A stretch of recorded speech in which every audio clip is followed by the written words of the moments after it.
Zëdhënësja e LSDM-së Bogdan nga Kuzeska sot ka paraqitur akuza serioze në lidhje me, siç i quajti ajo, skandalin me kompaninë familjare të lidhur me Ivica Tomovskin, drejtori i shërbimit për punë të përgjithshme dhe të përbashkëta të qeverisë.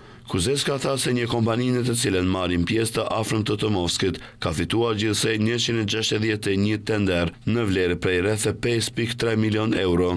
Kuzeska pretendon se Tomovski po përpiqet të distancohet nga kompania, edhe pse, siç e theksoi ajo, në të janë të përfshirë babai i tij, Vitomir, i afërmi i tij, Kutanovski, Dhëndri dhe Nipi. Ajo shtoi se si numër kontakti i kompanisë figuron një numër telefoni që, sipas saj, i përket pikërisht Tomovskit. Tomovski është donatori i VMRO-DPMN-s, një nga ata që duan të dallohen me shuma të mëdha. Vetëm në vitin 2021 ka dhënë donacion 8.000 euro për VMRO-DPMN-n, 499.700 denar, 100.000 denar, 70.000 denar, 100.000 denar. Rregullisht Tomovski ka paguar në llogarinë e VMRO-DPMN-s dhe jo vetëm Tomovski, edhe dhëndri i tij Kutanovski është gjithashtu donatori i VMRO-DPMN-s. Kompani familjare, donacione familjare. Ndërkësh, në lidhje me këtë, kanë reaguar nga VMRO-DPMN, sipas tyre, LSDM reagon përsëri me konstrukte politike, pa ofruar asnjë provë konkrete për ndonjë shkelje të mundshme.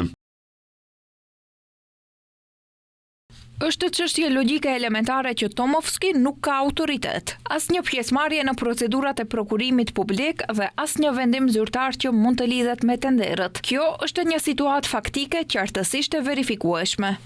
Kur nuk ka fakte, LSDM shtoi nga partia e Miskoskit përpiqet të krijojë një skandal të errëm me interpretime dhe dezinformim klasik. Kjo strategji, ata thonë se mund të ketë pasur një gjysmë efekt në të kaluarën, por sot qytetarët presin argumente.